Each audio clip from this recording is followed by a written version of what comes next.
Hey, what is up, everyone? Today we got a pretty unique story. It's narrated by Frederick Surrey. Get cozy and watch till the end, guys. There is a saying among the warriors of the Imperium, whispered in barracks and across the decks of warships drifting between the stars. It goes something like this. If the Emperor's enemies ever wanted to know what pure, undiluted hatred looked like when it was given a suit of power armor, a chainsword, and 10,000 years of unbroken fury, they need look no further than the Black Templars. Now settle in, because this is going to be a long one, and it deserves to be. Because when you talk about the Black Templars, you are not just talking about another Space Marine chapter. You are talking about an institution of violence so thorough, so relentless, and so deeply rooted in its own fanatical conviction that even other Space Marines look at them sideways and think, maybe they take this a bit far. And in a galaxy where the baseline for acceptable behavior already includes purging entire planets and feeding thousands of souls to a corpse sitting on a golden chair just to keep the lights on, that is really saying something. The Black Templars are, without question, the most zealous chapter of Space Marines in the entire Imperium of Man. They are the only chapter that still pursues the original vision of the Great Crusade. That grand and terrible project launched by the Emperor himself to unite all of humanity under a single banner. Every other chapter has settled into something resembling a defensive posture over the millennia, holding their territories, guarding their sectors, responding to threats as they emerge. Not the Black Templars. They do not wait for war to come to them. They go out and find it. They hunt it down across the stars with the patience and determination of something that has absolutely nothing else it would rather be doing. Because for the Black Templars, war is not just their duty, it is their worship. It is the way they pray. And when I say they are extremists, I do not use that word lightly. Consider what it means to be extreme among Space Marines. These are beings who have been surgically enhanced, genetically modified, psychologically conditioned, and spiritually indoctrinated into becoming the most effective killing machines humanity has ever produced.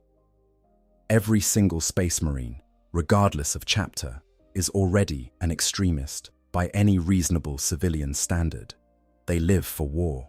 They are built for war. Most of them do not remember what it was like to be anything other than a weapon. But among these weapons, and the Black Templars stand apart. They took everything that makes a Space Marine terrifying and then cranked the dial so far past the maximum that the dial broke off and they threw it out the nearest airlock. Where other chapters might approach a conflict with careful strategy, measured responses, and the cold efficiency of professional soldiers, the Black Templars approach every single engagement like it is the final battle before the end of all things. They charge. They scream litanies of hatred at the top of their superhuman lungs. They close the distance between themselves and whatever poor soul has earned their attention. And they do not stop swinging until there is nothing left standing. This is their way. This has been their way for over 10,000 years. And it all started with one man, one oath, and one betrayal so devastating that its echoes have shaped the destiny of an entire galaxy. So let us go back, way back, to the time before the Black Templars existed, to the time when the Imperium was young and full of terrible promise, and the seeds of the greatest crusade in human history were being planted in the blood-soaked soil of a galaxy that had never known peace and never would. Let us go back to the Horus Heresy, because that is where this story truly begins. And let me tell you, what happened during those dark days did not just create the Black Templars. It forged them. It hammered them into shape on the anvil of the most catastrophic betrayal mankind has ever known. And the fire that heated that anvil has never gone out. Not in 10,000 years. Not for a single moment. The Black Templars burn with it still. Before we go back to those dark days, though, let us set the stage properly.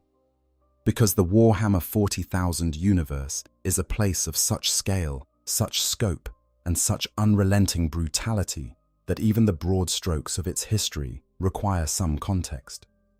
The year is approximately the 42nd millennium. humanity has spread across the galaxy, colonizing millions of worlds under the rule of the Imperium of Man. A civilization so vast and so ancient that its own citizens cannot comprehend its full extent. The Imperium is not a paradise.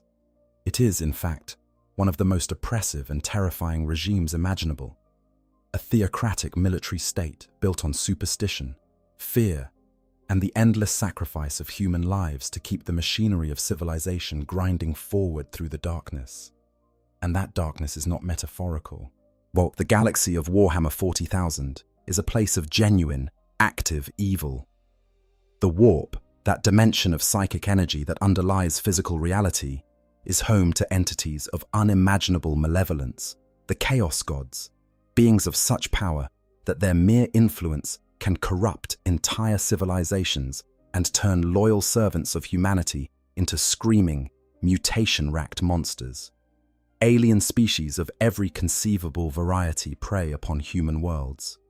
From the savage orcs, whose biology is essentially a weapon designed by ancient gods, to the enigmatic Eldar, whose dying civilization still possesses technology that makes humanity's best look like stone tools, to the horrifying Tyranids, a swarm intelligence from beyond the galaxy that consumes entire worlds and their populations as fuel for its endless hunger.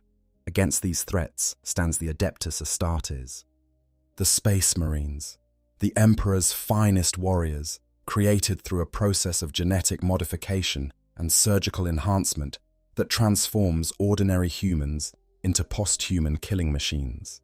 Each Space Marine is worth 100 ordinary soldiers. They are faster, stronger, tougher, more intelligent, and more psychologically resilient than any unmodified human could ever be. Their bodies contain additional organs that allow them to survive wounds that would kill an ordinary person 10 times over. Their armor is powered ceramite, capable of shrugging off weapons fire that would reduce normal infantry to vapor. Their weapons are designed to cause damage on a scale that makes conventional military equipment look quaint. And among these already extraordinary warriors, the Black Templars are the most extreme, not the most powerful, not the most tactically sophisticated, not the most honored or the most feared, though they are certainly contenders for all of those titles. They are the most extreme, the most devoted, the most uncompromising, the most willing to throw themselves into the fire and keep burning until either the fire goes out or they do. That is the context in which the Black Templars exist. That is the world they were born into, and that is the world they have spent 10,000 years trying to save, one crusade at a time. Picture, if you will, the galaxy in the days of the Great Crusade. The Emperor of mankind, that towering golden figure whose very presence could silence a room of demigods, had launched the most ambitious military campaign in the history of any species. He created 20 Primarchs, these superhuman generals of staggering power and intelligence, and from their genetic material he produced the Space Marine legions, hundreds of thousands of enhanced warriors organized into 20 great hosts. Each legion bore the genetic legacy of its Primarch, and each Primarch was a different reflection of the Emperor's own impossible nature. Among these Primarchs was Rogel Dawn, the master of the 7th Legion, the Imperial Fists. Dawn was the Emperor's Praetorian, the builder of fortifications, the architect of defenses so formidable that even other Primarchs spoke of them with grudging respect. Where some Primarchs led from the front with savage charisma or cunning manipulation, Dawn led through sheer, unyielding determination. He was a wall. He was the wall. And his legion reflected this quality perfectly. The Imperial Fists were stubborn, resolute, and utterly unbreakable. They were the ones you called when the line absolutely, positively could not be allowed to fall. But within the ranks of the Imperial Fists, there was one warrior who burned brighter and fiercer than all the rest. His name was Sigismund, and he was the first captain of the 7th Legion, the commander of the elite Templar Brethren, and arguably the single greatest swordsman ever produced by the gene laboratories of the Emperor's own design. Sigismund was not like other Imperial Fists.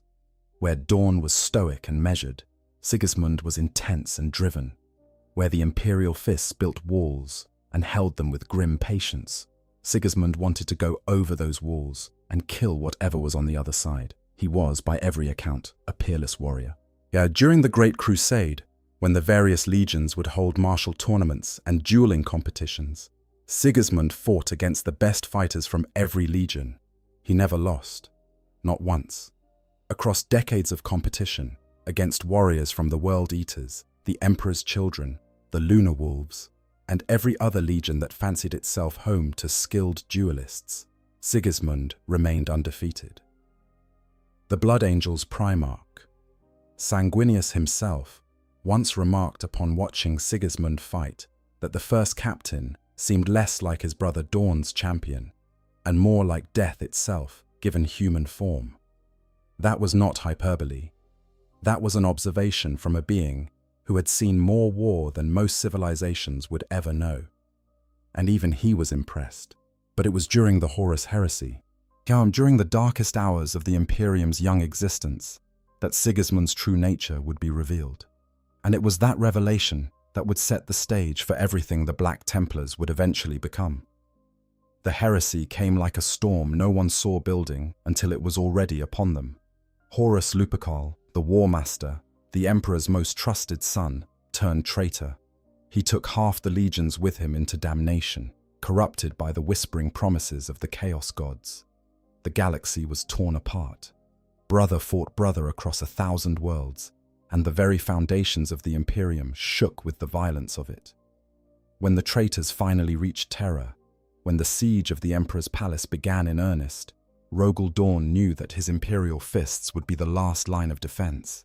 The Emperor's own walls, designed by Dawn himself, would have to hold against the combined fury of 9 traitor legions and all the demon hosts of the warp. It was the most desperate battle in human history, and every warrior knew that defeat meant the extinction of everything the Emperor had built. It was in this moment, with the traitor forces hammering at the gates and the sky burning with the light of orbital bombardment, that Rogel Dawn made a decision that would echo through the next 10 millennia. He looked at his first captain, at Sigismund, the finest blade in the entire Imperium, and he gave him a singular honor. He named Sigismund the Emperor's Champion. This was not a title given lightly. The Emperor's Champion was to be the Emperor's personal sword on the battlefield. He was given the finest armor and the most potent weapons the Legion possessed. And his duty was simple and terrible. He was to seek out the champions of the traitor forces and destroy them in single combat. One by one, he was to cut the heads from the serpent. And Sigismund did exactly that. During the siege of Terra, as the walls of the imperial palace crumbled and the defenders died in their millions, Sigismund strode through the carnage like a spectre of righteous fury. He challenged over 24 enemy champions to single combat, and he slew or banished every single one of them. Chaos lords, demon-possessed warriors, traitor captains, who had once been his brothers, it did not matter. Sigismund cut them all down with the cold precision of a surgeon and the burning conviction of a prophet. Something changed in Sigismund during those terrible days. The heresy did not just anger him, as it did not just fill him with the kind of righteous fury that any loyal warrior might feel upon seeing his brothers turn traitor. No, it broke something fundamental inside him and replaced it with something harder, sharper, and infinitely more dangerous. Sigismund emerged from the siege of Terra not just as a warrior, but as a zealot. He had seen the very worst that the galaxy could produce. He had stared into the face of betrayal incarnate, and he had sworn on everything sacred that he would spend every remaining moment of his existence making sure it could never happen again. The Emperor was interred upon the golden throne, kept alive in a state of living death by the sacrifice of thousands of psychic souls every single day. Dawn was devastated. The legions were in chaos, and the Imperium, barely surviving its most terrible trial, and now faced the question of what came next. What came next was a schism that almost destroyed everything all over again. After the heresy, after the dead had been mourned and the traitors driven back into the Eye of Terror, a new crisis emerged. not one of war, but of politics and philosophy. Reboot Guillemot, Primarch of the Ultramarines, and perhaps the most administratively gifted of all the Emperor's sons, proposed a radical restructuring of the Space Marine legions. He had written a document called the Codex Astartes, a comprehensive treatise on military organization, tactics, and doctrine that laid out in meticulous detail how the legions should be broken down into smaller units called chapters, each limited to approximately 1,000 warriors. Guillemot's reasoning was sound from a purely practical standpoint. Yet the heresy had shown what could happen when one man commanded the loyalty of tens of thousands of Space Marines. Horus had turned half the legion's traitor with him because his authority was absolute and his charisma was irresistible. By breaking the legions into smaller, more independent chapters, the Imperium would ensure that no single commander could ever again wield enough military power to threaten the whole of human civilization. Rogal Dorn did not agree. In fact, Rogal Dorn was furious. He had defended the Emperor's palace. He had held the walls of terror while Guillemot, as Dorn saw it, had not even been present for the most important battle in human history. And now this absent Primarch was telling Dorn how to organize his warriors. Dorn called Guillemot a coward. Guillemot called Dorn a rebel and accused him of heresy. While the Imperium teetered on the edge of a second civil war, Primarchs chose sides. Leman Russ of the Space Wolves and Vulcan of the Salamanders stood with Dorn, refusing to divide their legions. Korax of the Raven Guard and Jagatai Khan of the White Scars backed Guillemot. Fleets were mobilized. Ultimatums were issued. The Imperial Navy even fired upon an Imperial Fist strike cruiser called the Terrible Angel. And for a terrible moment it seemed like the whole fragile peace was about to shatter. But Dorn, for all his stubbornness, was not Horus. He was loyal to the core of his being, and the thought of being the one to plunge the Imperium into another devastating war was unbearable to him. So he relented. He agreed to divide his legion, but he did it on his terms, and he did it with purpose. The Imperial Fists were broken into several successor chapters. The youngest warriors went to form the Crimson Fists. The most stalwart and traditional remained as the Imperial Fists themselves, and the most zealous, the most aggressive, the most fervently devoted to the Emperor and his cause, those warriors went to Sigismund. Sigismund took these burning souls and forged them into something new, something that the galaxy had never seen before and would never be able to ignore. He took the black and white heraldry of his personal armor, the colors he had worn when he stood as the Emperor's champion during the Siege of Terror, and he gave those colors to his new chapter. They would wear black armor marked with white crosses, the cross that had been the symbol of the Imperial Fist's veteran warriors during the heresy. And they would carry a name that spoke to everything they intended to be, the Black Templars. Think about what that moment must have been like. The Imperium was in ruins. The Emperor, the most powerful being humanity had ever produced, the man who had conquered the galaxy and united a species, was entombed on the Golden Throne, neither alive nor dead, sustained by the sacrifice of 1,000 psychers every single day. Half the Space Marine legions had turned traitor. Entire worlds had been burned to ash. The palace itself, that monument to human ambition and power, bore the scars of the most devastating siege in history. And here was Rogal Dorn, the Primarch who had built those walls and watched them crumble, forced to break apart the legion he loved because the alternative was a second civil war that the Imperium could not survive. Dorn was a pragmatist at heart, despite his legendary stubbornness. He understood that Guillemot's reasoning was sound, even if he hated the implementation. And he understood something else, something that would prove to be one of the most consequential decisions in the history of the Adeptus Astartes. He understood that Sigismund needed to be unleashed. Within the Imperial Fists, Sigismund had always been a weapon that needed pointing at something. His intensity, his fervor, his burning need to fight and destroy the Emperor's enemies. These qualities were invaluable in war, but difficult to manage in peacetime. By giving Sigismund his own chapter and setting him loose on the galaxy, Dawn was solving two problems at once. He was satisfying the requirements of the Codex Astartes, and he was giving his most dangerous warrior a purpose that would keep him occupied for eternity. Whether Dawn knew just how literally eternal that purpose would become is impossible to say. But the Primarch must have known his son well enough to understand that when Sigismund made a promise, he meant it with every fibre of his being. The colours of the new chapter told a story without words. The black armour was a reference to the ceremonial paint of the chaplains, the spiritual leaders of the Legions Astartes, because Sigismund, too, was sworn to serve the Emperor directly, not through the intermediary of a Primarch, but as a personal instrument of divine will. The White Cross was borrowed from the heraldry of the Imperial Fist's veteran warriors during the heresy, a symbol of proven loyalty in the darkest of times. Together, and the black and white created a visual identity that was stark, powerful, and unmistakable. No one who saw these warriors on the battlefield would mistake them for anyone else. No one would wonder who they served or what they intended to do. On the day they left Terra, on the day they departed the world that their father Dawn had bled to defend, Sigismund stood before his assembled warriors and made an oath. It was not a complicated oath. It was not filled with flowery language or political maneuvering. It was simple and absolute, the way Sigismund did everything.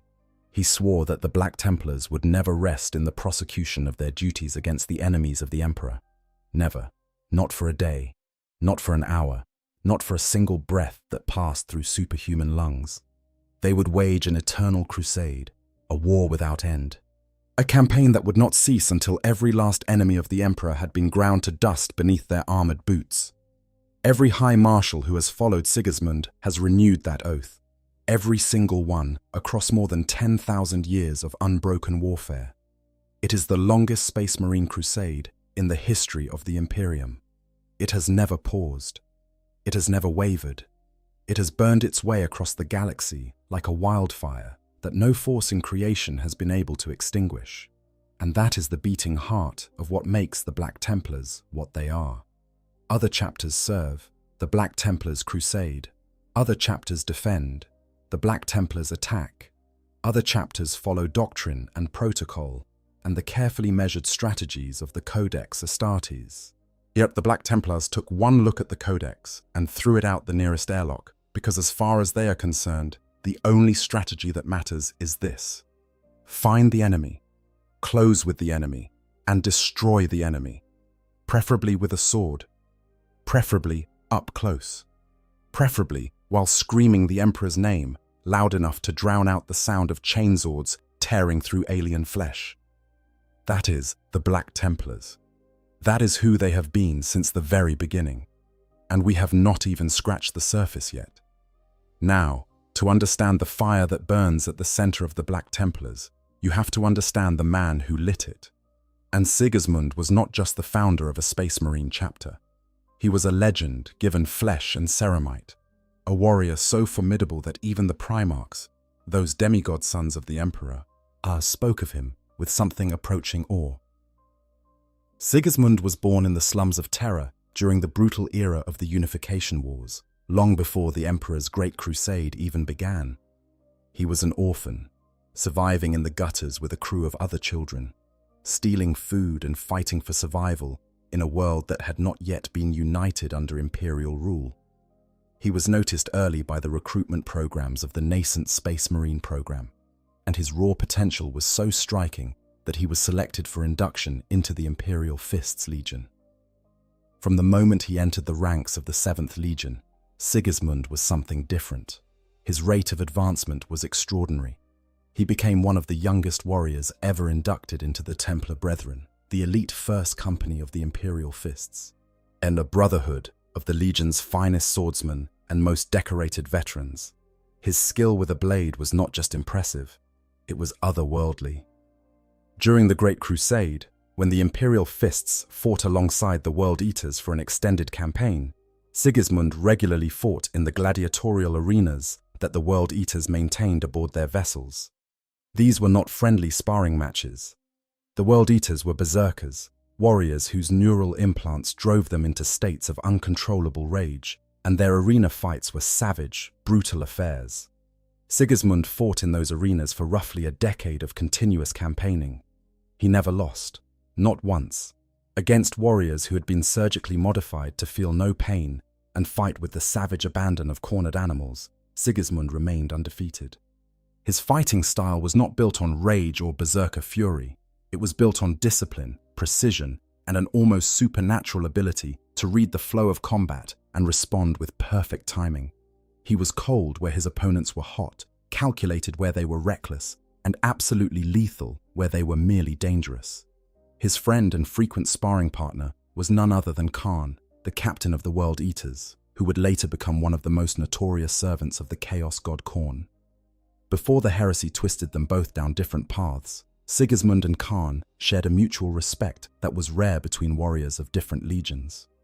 Khan actually preferred to lose their sparring matches, finding more satisfaction in the learning than in victory. And this philosophical approach to combat was something the two warriors bonded over during the long years of the Great Crusade. But the heresy changed everything. Friends became enemies, brothers became traitors, and Sigismund, who had always been intense and driven, became something altogether more dangerous.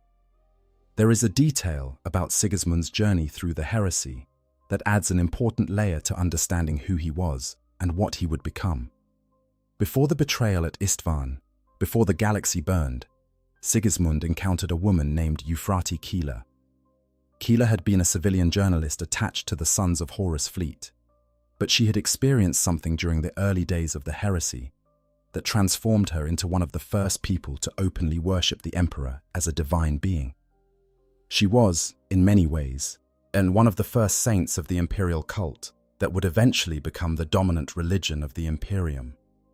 Her influence on Sigismund was profound.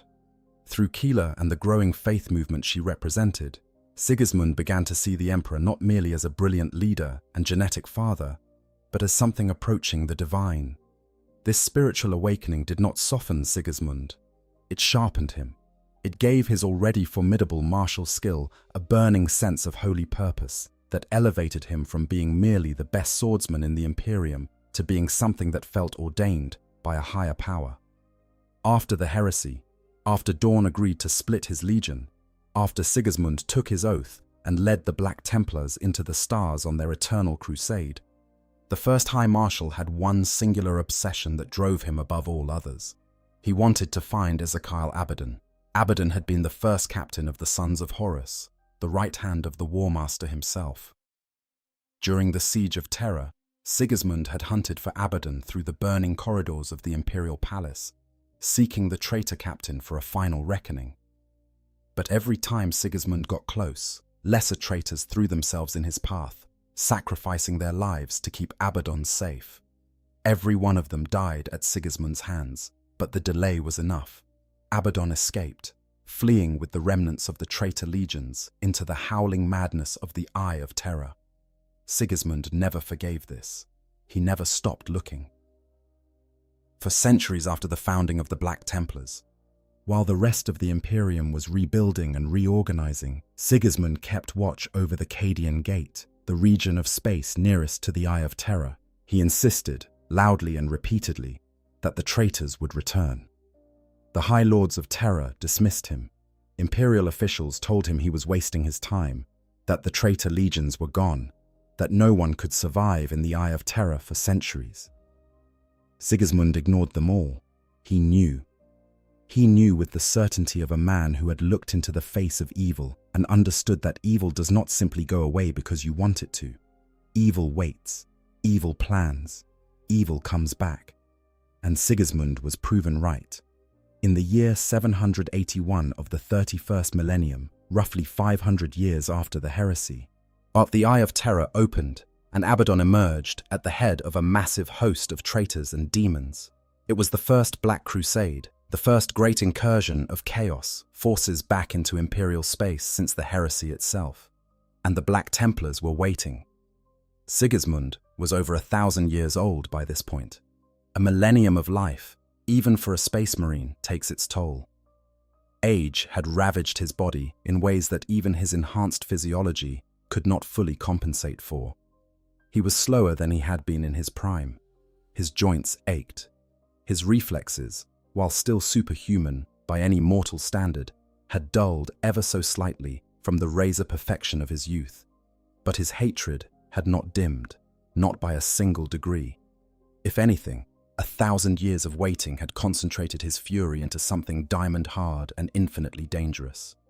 When Abaddon's forces assaulted the Black Templars' flagship, the Eternal Crusader, the Lord of the Black Legion fought his way through scores of defending Space Marines, cutting a path through the ship's corridors in search of the one man he knew he would find at the center of the resistance. And there, in a vast chamber deep within the ancient vessel, Abaddon found Sigismund. What happened next is one of the most iconic moments in the entire history of Warhammer 40,000. Abaddon approached Sigismund not with hostility, at least not immediately. The despoiler actually spoke to the ancient High Marshal with something approaching respect, even kindness. He made an impassioned plea for Sigismund to open his eyes, to see that the Imperium was a rotting corpse ruled by a dead man on a golden chair, and that the Space Marines should reclaim what they had built during the Great Crusade. He offered Sigismund a chance to join the winning side. Sigismund refused. He called Abaddon and his followers oath-breakers and traitors, who had proven by their actions that they did not care for the Imperium they claimed to love. His words carried the weight of 1,000 years of righteous conviction, and they closed the door on any possibility of anything other than violence. They drew their weapons: Sigismund, the Black Sword; Abaddon, the Talon of Horus, that terrible weapon that had slain the Primarch Sanguinius and mortally wounded the Emperor himself. The duel was ferocious. Despite his age, despite the millennium that had passed since his prime, Sigismund fought with a skill and ferocity that stunned even Abaddon. And the two ancient warriors were evenly matched at first. Abaddon's raw power and warp-enhanced strength balanced against Sigismund's centuries of refined technique and unbreakable will. Their weapons clashed and sparked, their armor ringing with each devastating blow. But time is the one enemy that even the greatest warrior cannot defeat. Slowly, inexorably, Sigismund's body began to betray him. His strikes came a fraction slower. His parries lost a hair's width of precision. Abaddon, sustained by the dark energies of the warp, did not tire. He pressed his advantage with relentless aggression. Sigismund knew he was going to die. He had known it, perhaps, from the moment the duel began. But instead of despair, this knowledge brought him a terrible clarity. He set a trap. He stepped back, feigning weakness, offering Abaddon what appeared to be an opening for a killing blow. The despoiler, arrogant and eager, rushed forward to end it, and Sigismund drove the black sword through Abaddon's chest. The wound was catastrophic. The blade pierced deep, striking a blow that would leave a scar Abaddon would carry for the next 10,000 years. But it was not enough. Abaddon, sustained by powers that no mortal frame should have been able to contain, did not fall. He answered Sigismund's final gambit with the Talon of Horus, and the ancient weapon did its terrible work. Sigismund fell. The greatest swordsman the Imperium had ever known, the first Emperor's champion, the founding High Marshal of the Black Templars, was dying. His body was broken, torn apart by the same weapon that had killed an angel and wounded a god. But even as his life bled out onto the deck of the Eternal Crusader, Sigismund did not beg. He did not weep. He did not curse his fate or plead for mercy. Instead, with his very last breath, with every ounce of defiance that 1,000 years of righteous hatred had forged into his soul, he looked up at Abaddon and spoke his final words. "You will die as your weakling father died, soulless, honorless, weeping, ashamed." That was Sigismund. No wasted breath on prayers, no last words dedicated to the Emperor or his brothers.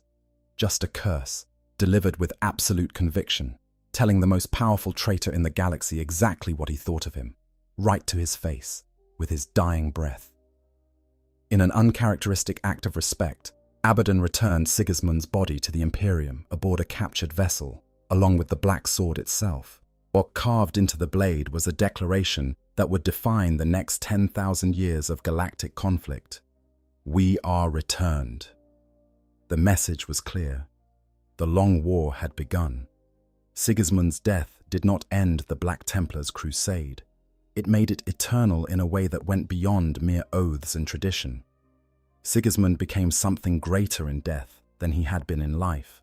He became a legend, a martyr, a symbol of everything the Black Templars aspired to be. Every High Marshal who followed him renewed his oath, carrying the torch of his eternal crusade forward through the centuries. And the wound that Sigismund left in Abaddon's chest became a reminder to every servant of chaos that the Emperor's warriors would never stop fighting, never stop hunting, and never stop coming for them, no matter how long it took. The Black Templars remember Sigismund not as a historical figure, but as a spiritual father.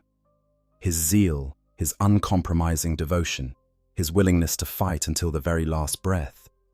These qualities are not just admired within the chapter, they are worshipped. They are the standard against which every Black Templar measures himself, and no warrior will ever feel that he has fully lived up to that standard.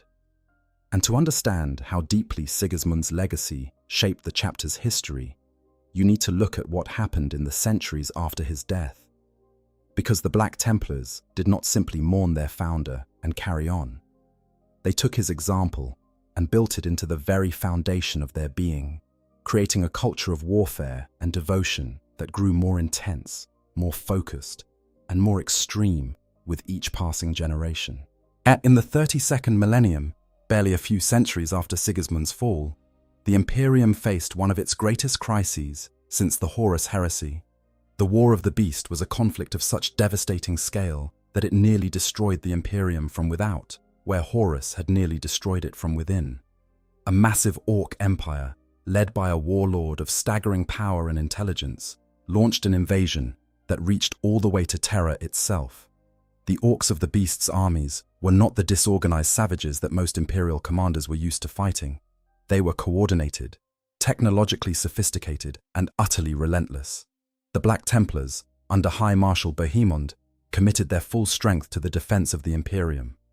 Bohemond was, by most accounts, a difficult leader. He was arrogant, stubborn to the point of self-destruction, and so consumed by his own sense of importance that he repeatedly demanded supreme command of the Imperial forces, even when more qualified leaders were available. His behavior was so grating that even Vulcan, the Primarch of the Salamanders, one of the gentlest and most patient of the Emperor's sons, was reportedly driven to physically strike the High Marshal in front of his peers. But for all his flaws, Bohemond led the Black Templars into some of the most savage fighting of the entire war. The chapter bled heavily, losing warriors at a rate that tested even their formidable ability to recruit and train replacements. Bohemond himself was eventually killed, slain by Zerberin of the Fist's Exemplar, when that chapter's loyalty collapsed and its warriors turned traitor, siding with the Iron Warriors in one of the most shocking betrayals of the era. The War of the Beast was a crucible for the Black Templars, testing their resolve in ways that even the Horus heresy had not. But it also demonstrated something important about the chapter's resilience. They lost their leader. They suffered catastrophic casualties. They were forced to fight alongside allies they despised, and under conditions that no amount of zeal could fully compensate for. And yet they survived. They rebuilt. They renewed the oath. They continued the crusade. The centuries that followed saw the Black Templars grow in both strength and reputation. During the Wars of Apostasy in the 36th millennium, High Marshal Sigenandus led the chapter in what became known as the Terran Crusade, as a campaign to root out the corruption that had spread through the Imperium's own institutions during the Age of Apostasy, when the tyrant Goj Vandaya had seized control of both the secular and religious arms of imperial government. The Black Templars were among the forces that refused to recognize his authority, seeing his regime as a perversion of everything the Emperor stood for. The Age of Redemption that followed saw another High Marshal, Constantine, lead the chapter into a period of intense crusading activity that was remarkable even by Black Templar standards. Crusade after crusade was launched, targeting every perceived threat to the Emperor's realm with the kind of overwhelming force that had become the chapter's trademark. Now, I want to take a quick second here to just give you my honest take on these guys, because I think it matters. Out of every single faction I have covered on this channel, the Black Templars hit different for me.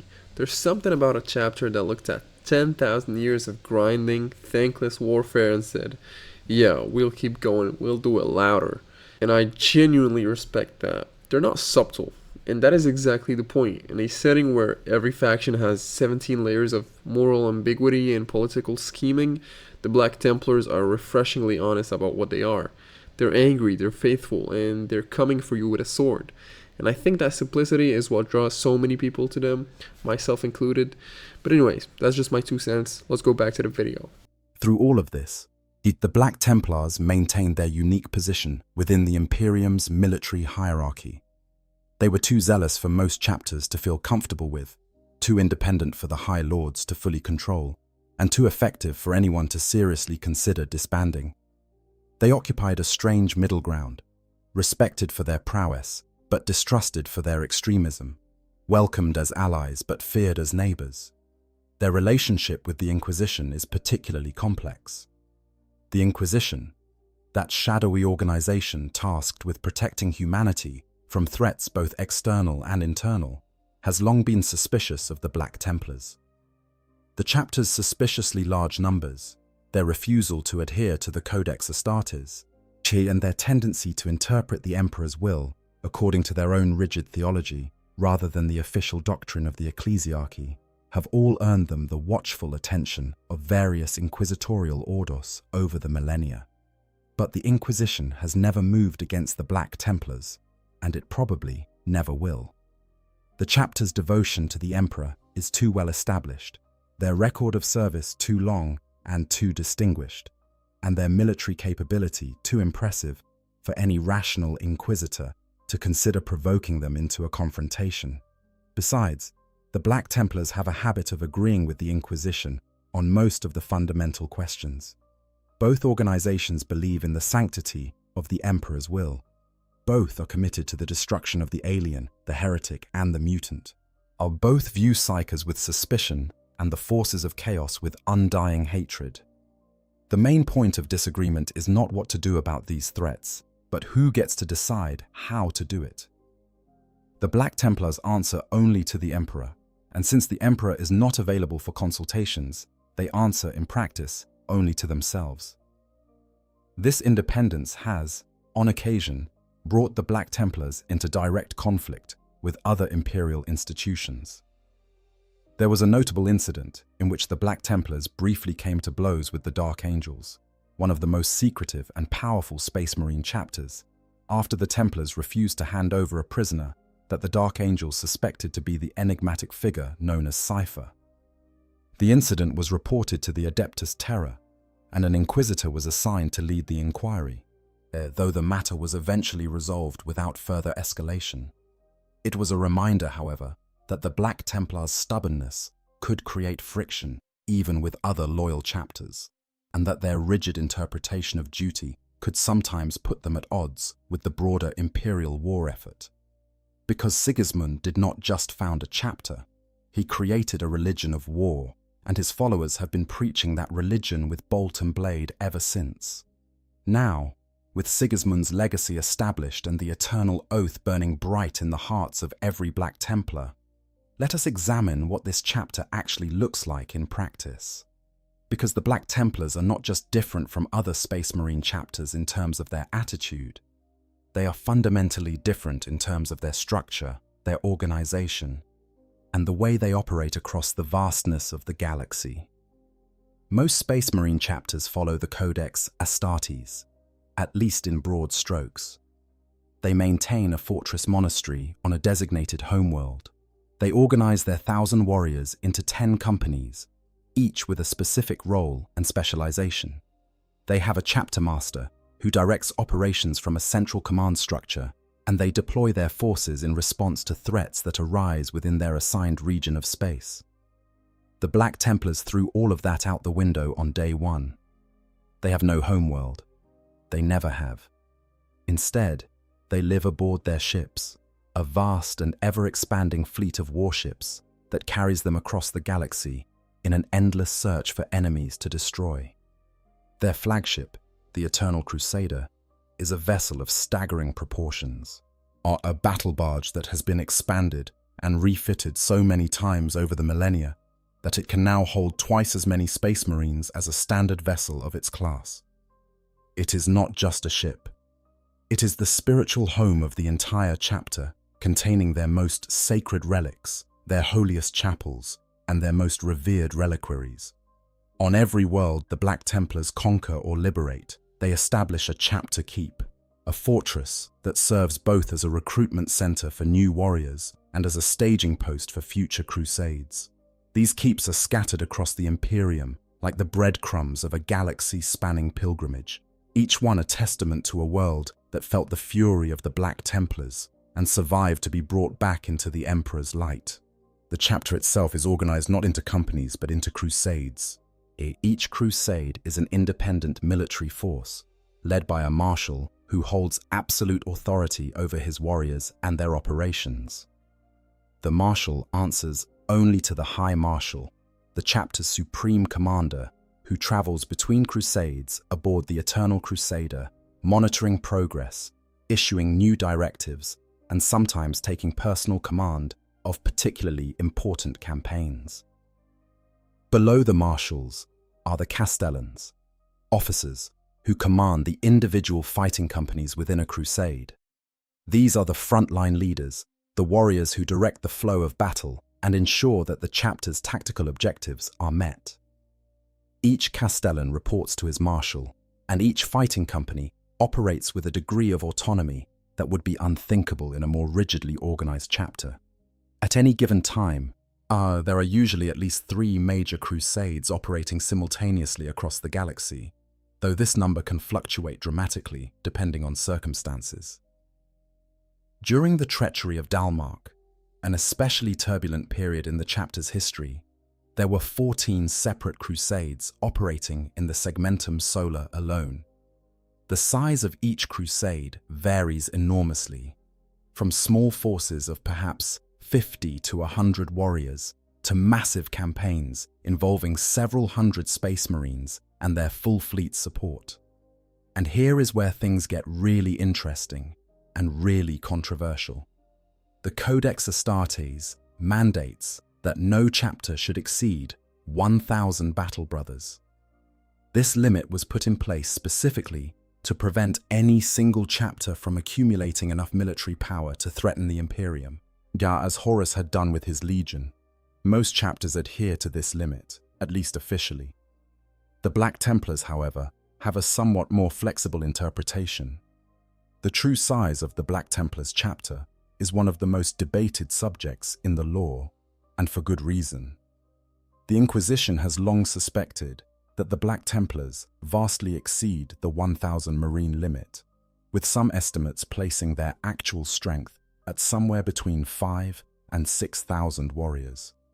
That would make them larger than some of the original Space Marine legions were after the devastating losses of the Horus heresy. It would make them, by a comfortable margin, one of the 3 largest Space Marine chapters in existence, alongside the Space Wolves and the Grey Knights. And the Black Templars have gotten away with this because of 3 factors. The first, their zealous and unwavering loyalty to the Emperor is so well established that it is very difficult for anyone to accuse them of harboring treasonous intentions. Second, their fleet-based nature means that the chapter is almost never assembled in one place, making it extremely difficult for any outside observer to get an accurate count of their total numbers. And third, and perhaps most importantly, the Black Templars are simply too valuable to the Imperium's war effort for anyone to seriously consider trying to bring them into compliance. They are always fighting somewhere, always bleeding for the Emperor, and any attempt to reduce their numbers would mean fewer warriors on the front lines of a galaxy that is already losing ground on every front. So the Inquisition watches. It suspects. It files reports and makes quiet inquiries.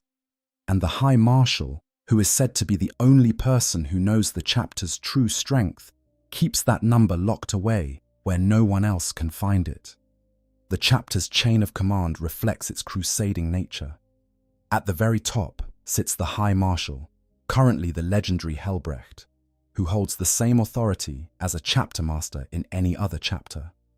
Below him, the marshals command individual crusades with near-total autonomy, and below them, the Castellans lead the fighting companies. This structure is flat by Space Marine standards, with fewer layers of bureaucracy between the High Marshal and the warriors on the front line, which allows for rapid decision-making and aggressive initiative at every level of command. There is also a rank that exists nowhere else in the Adeptus Astartes, as a position so sacred that it carries the weight of 10,000 years of history and the personal blessing of the Emperor himself. It is the Emperor's champion, and it is perhaps the single most uniquely Black Templar tradition in the chapter's entire repertoire. On the eve of battle, it is said that one of the chapter's warriors will receive a vision. Not a strategic briefing, not a tactical update, a vision, direct from the Emperor, burning through the warrior's consciousness with the force of divine revelation. This warrior is taken to the chaplains, who anoint him and prepare him for his sacred duty. He is stripped of his personal heraldry, his individual honors, everything that makes him who he is as an individual. He is dressed in the finest armor the fighting company possesses, and he is given the black sword and the armor of faith, weapons and protection that echo the very same gifts that Rogel Dawn bestowed upon Sigismund during the Siege of Terror. The Emperor's champion then goes to war with a singular purpose. He is the Emperor's sword on the battlefield, just as Sigismund was. He seeks out the mightiest enemy, the most dangerous champion, the most powerful warlord, and he challenges them to single combat. He fights not for personal glory, but as the living embodiment of the Emperor's will, a vessel through which the master of mankind strikes at his enemies. Many Emperor's champions do not survive their appointed combats. The enemies they seek out are, by definition, the most dangerous beings on the battlefield. But that does not matter to the Black Templars. The champion's duty is not to survive. It is to fight. It is to carry the spirit of Sigismund into the heart of the enemy and demonstrate once again that the Emperor's will cannot be broken. This tradition is one of the most powerful and evocative elements of Black Templars lore, and it speaks to something fundamental about how this chapter views itself and its relationship with the Emperor. For the Black Templars, warfare is not just a duty, it is communion. Every battle is a prayer, every enemy slain is an offering, and the Emperor's champion is the purest expression of this philosophy, a warrior who has been personally touched by the divine and sent forth to do the Emperor's work with his own hands. Now, this brings us to what is perhaps the single most defining and controversial aspect of the Black Templars' character. It is the thing that sets them apart, not just from other Space Marine chapters, but from the entire Adeptus Astartes.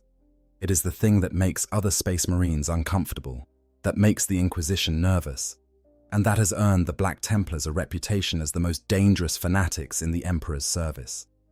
The Black Templars worship the Emperor as a god. This might not sound remarkable to someone unfamiliar with the deeper lore of Warhammer 40,000, but within the context of the setting, it is an absolutely massive deal. You see, the Emperor himself was famously opposed to being worshipped as a deity.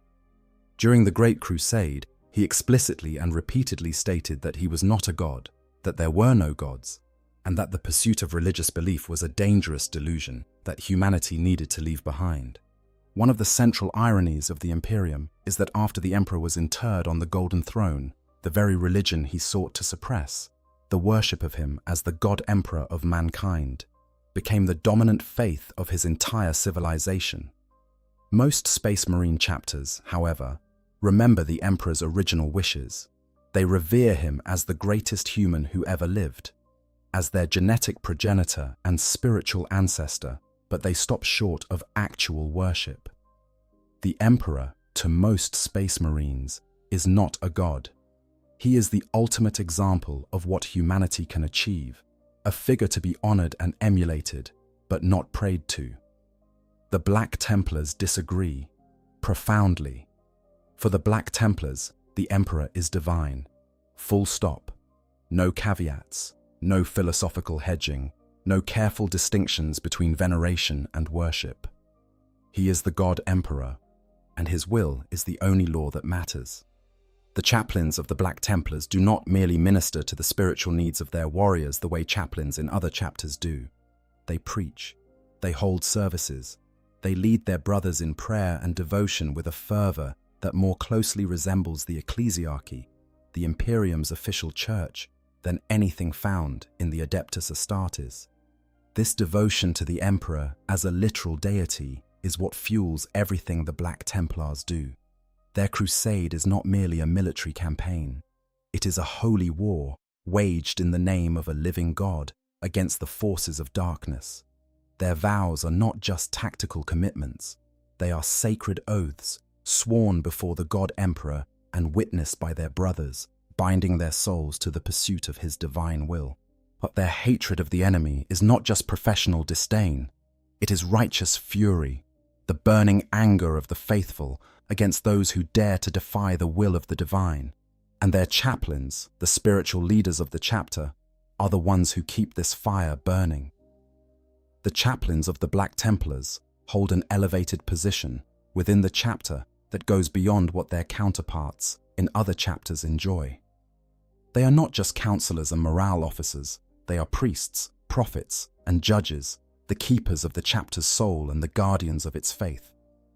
Their word carries enormous weight, and their judgment on matters of spiritual purity is considered final. A relatively recent addition to the chapter's chaplain ranks is the role of the execrator. These are hardened chaplains whose specific duty is to ensure that nothing stands in the way of the Black Templars fulfilling their vows in battle. They see the battlefield itself as the truest temple to the imperial cult, and they preach from the front lines, issuing holy invectives as they slaughter enemies with their Crozius Arcanum. Their righteous rage and their ability to bellow sermons of hatred while simultaneously crushing skulls makes them terrifying figures on the battlefield, equally capable of inspiring their brothers to berserk fury and reducing their enemies to gibbering wrecks of terror. Before every battle, the Black Templars gather in solemn ceremony to swear their Templar vows. These vows are not generic pledges of loyalty. They are specific, focused declarations of intent that shape how the entire force will fight in the coming engagement. A vow might dedicate the warriors to the destruction of a specific type of enemy, or commit them to holding a particular objective at any cost, or bind them to seek out and destroy psykers wherever they are found. Which brings us to the next critical piece of the Black Templars' puzzle: their relationship with psykers, which can be summarized in 2 words: abhor the witch. Among the many ways in which the Black Templars differ from standard Codex chapters, their absolute refusal to field librarians is perhaps the most strategically significant. In the Imperium of mankind, psykers, individuals with the ability to manipulate the energy of the warp with their minds, are both incredibly valuable and incredibly dangerous. Every chapter of Space Marines maintains a librarius, a core of psychically gifted warriors who can use their abilities to read the future, project devastating psychic attacks, shield their brothers from enemy sorcery, and communicate across vast distances. Every chapter except the Black Templars. The Black Templars refuse to have librarians in their ranks. They view psychic power as an inherently corrupting influence, a temptation that leads inevitably toward the same kind of damnation that consumed the traitor legions during the Horus heresy.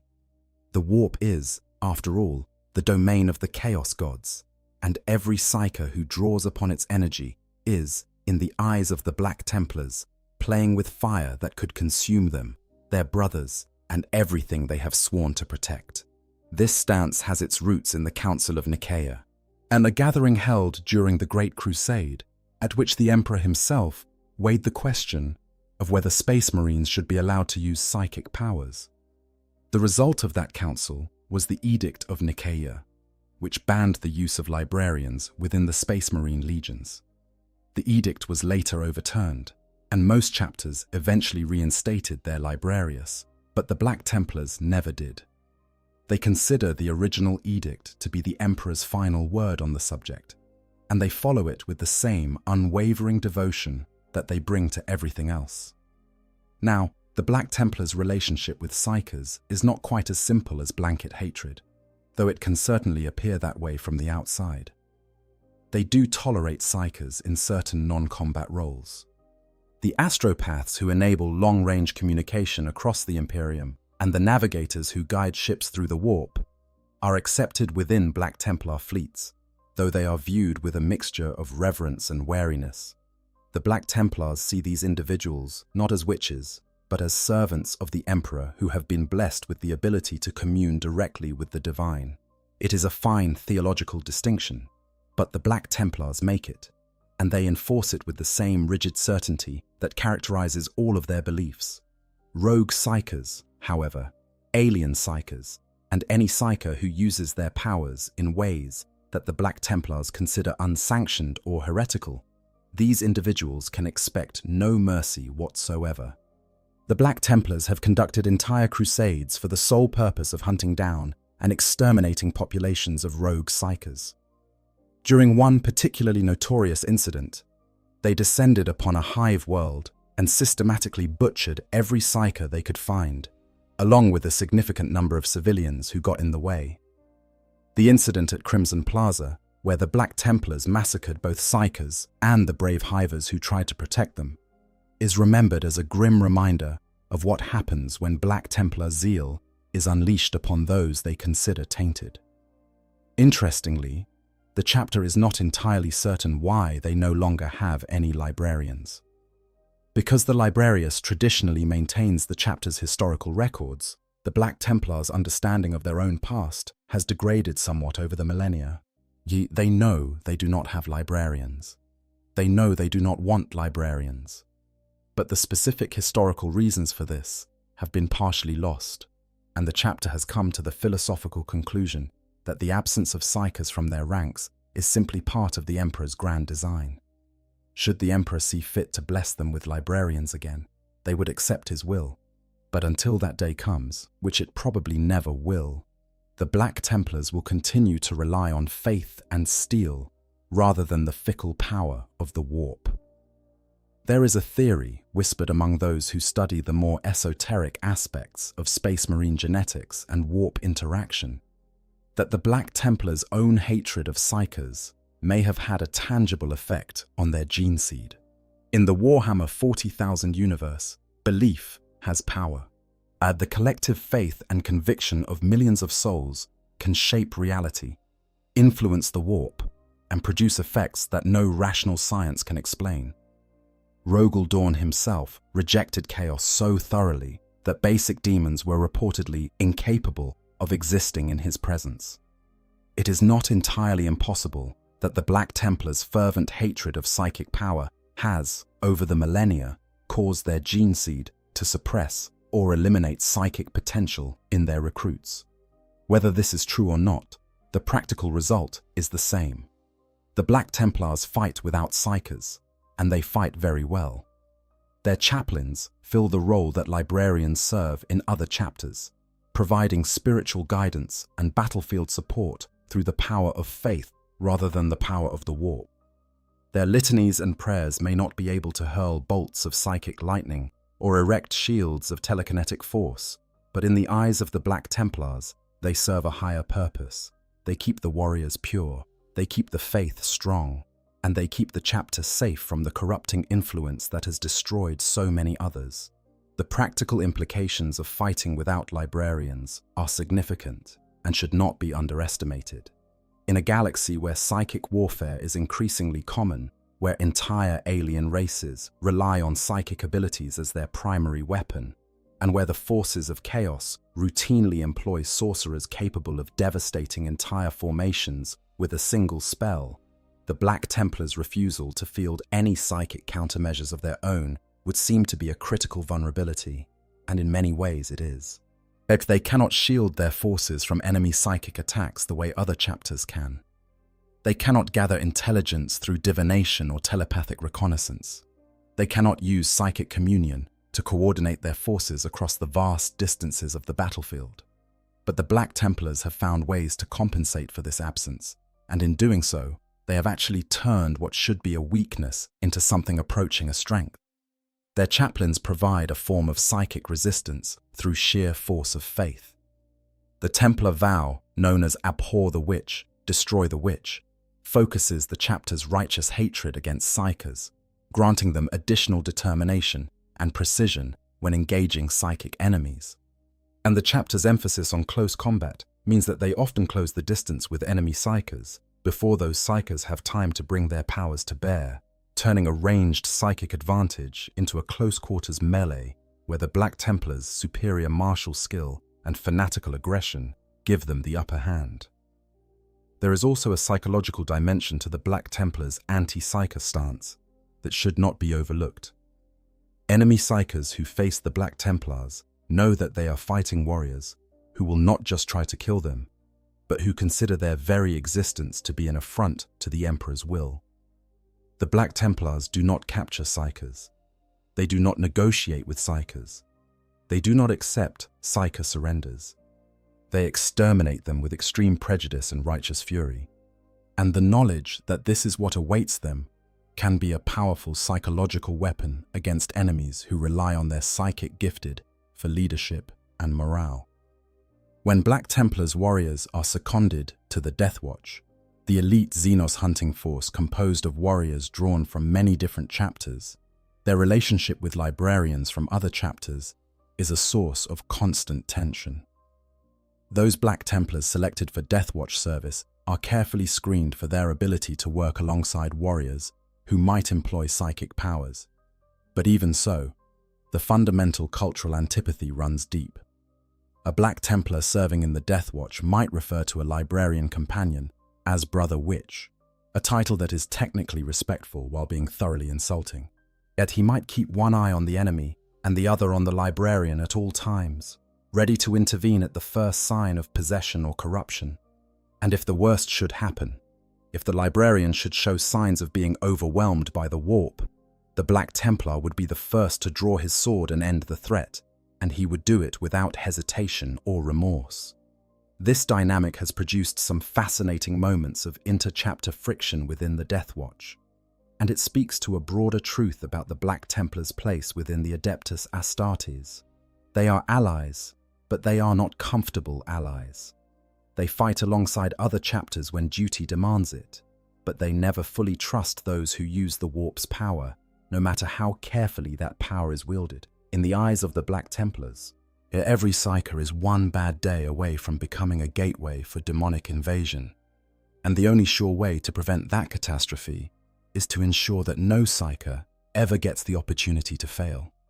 To understand how the Black Templars create their warriors, how they forge new generations of fanatics to carry the Eternal Crusade forward, you have to understand a recruitment and training system that is as unusual as everything else about this chapter. Most Space Marine chapters recruit from a single homeworld or a small cluster of designated planets. They identify promising candidates, typically young males between the ages of 10 and 16, and subject them to a rigorous selection process before beginning the years-long transformation into a full Space Marine. The Black Templars, being fleet-based and constantly on the move, recruit from every world they touch. When a crusade arrives at a new planet, whether to conquer it, liberate it, or simply resupply, the chapter's representatives identify potential recruits from the local population. These young men, drawn from feral worlds and hive cities and every type of human settlement in between, are known as expectanten, and their journey to becoming a Black Templar begins long before they ever receive a single genetic enhancement. An expectanten must travel to the nearest chapter keep under his own power, braving whatever hazards lie between his home and the fortress. This journey is itself a test. Those who lack the physical strength, mental fortitude, or raw determination to reach the keep are weeded out before the chapter has to spend a single resource on them. Only the most resilient, the most stubborn, the most fiercely determined aspirants arrive at the keep's gates, and even then, the trials are far from over. Those who pass the initial selection become neophytes, the raw recruits of the Black Templars. And here is where the chapter's training philosophy diverges dramatically from the Codex standard. In most chapters, neophytes are organized into a dedicated scout company, the 10th Company, where they train together under the supervision of veteran sergeants. They learn the basics of space marine warfare in a structured, classroom-like environment before being gradually introduced to live combat situations. The Black Templars do not believe in classrooms. They believe in the battlefield. Each neophyte is paired with a fully initiated battle brother, known as an initiate, who serves as both mentor and combat partner. Yet the neophyte fights alongside his initiate in every engagement, learning the art of war through direct, hands-on experience. There is no gradual introduction. There is no safe environment for practice. The neophyte goes into combat on his first day, wearing lighter armor and carrying less powerful weapons than his mentor, and he either learns quickly or he dies. This brutal approach produces warriors of exceptional quality. Those who survive the neophyte phase have been forged in the fires of actual combat, not simulated exercises. They have killed real enemies, faced real danger, and watched real brothers die beside them. The bond between a neophyte and his initiate is one of the strongest relationships in the chapter, and many warriors maintain these connections throughout their entire careers. When a neophyte proves himself worthy, but when his initiate and the chapter's chaplains agree that he has demonstrated sufficient courage, skill, and faith, he is elevated to the rank of initiate and takes his full place in the fighting company. This is a moment of profound significance for a Black Templar, marking his transition from student to warrior, from apprentice to crusader. As initiates gain experience and distinction, those who demonstrate exceptional combat prowess may be elevated to the Sword Brethren, the chapter's veteran elite. The Sword Brethren serve as the marshal's personal bodyguard and the chapter's shock troops, warriors of such skill and ferocity that they are given the honor of wearing Terminator armor and wielding the chapter's most powerful weapons. They are the equivalent of a first company in a Codex chapter, why the very best the Black Templars have to offer, and their presence on a battlefield is a sign that the chapter considers the engagement to be of the highest importance. Those neophytes who fail in their duties face a fate that is uniquely grim even by Space Marine standards. Rather than being simply expelled or executed, failed neophytes are converted into Cenobite servitors, cybernetic servants who are permanently attached to the chapter's chaplains. These servitors follow the chaplains everywhere, carrying sacred relics and playing devotional chants and inspirational sermons from speakers built into their respirator collars. It is a fate that serves as both punishment and warning, a constant reminder to every living neophyte of what awaits those who are found wanting. But the Black Templars' combat doctrine flows naturally from their character. They are, above all else, close combat specialists. Where other chapters might employ sophisticated combined arms tactics, utilizing long-range firepower to soften targets before committing to close quarters, the Black Templars view ranged combat primarily as a means to close the distance with the enemy as quickly as possible. Their bolters and heavy weapons are tools to suppress the enemy, while the real warriors close in with chainswords, power swords, and crackling power fists. This preference for close combat is not just a tactical choice, it is a philosophical statement. The Black Templars believe that true purification, true service to the Emperor, can only be achieved in the crucible of hand-to-hand fighting. Where to kill an enemy with a bolt round from across the battlefield is acceptable. To kill him with a blade, face to face, close enough to see the life leave his eyes, that is worship. That is how a Black Templar prays. The chapter's favored vehicle perfectly encapsulates this philosophy. The Land Raider Crusader, a variant of the standard Land Raider, was actually designed by the Black Templars themselves. It replaces the lascannons of the standard pattern with hurricane pattern bolters, sacrificing long-range anti-armor firepower in exchange for a withering hail of anti-infantry fire that clears the way for the Marines inside. More importantly, The Crusader pattern features an enlarged transport compartment, allowing it to carry larger squads of warriors directly into the heart of the enemy formation. It is a battering ram, pure and simple, designed to smash through enemy lines and deliver a cargo of screaming, sword-wielding fanatics into close combat as quickly as possible. It is also worth noting the role of righteous zeal in the Black Templars' combat performance. When Black Templars suffer casualties in battle, rather than being demoralized, they become more dangerous. The death of a brother does not fill them with grief. It fills them with rage. A wounded Crusader squad does not retreat to regroup. It surges forward, desperate to avenge the fallen, heedless of the danger, driven by a fury that makes them faster and more aggressive with every brother they lose. This characteristic has been both a tremendous asset and a significant liability over the millennia.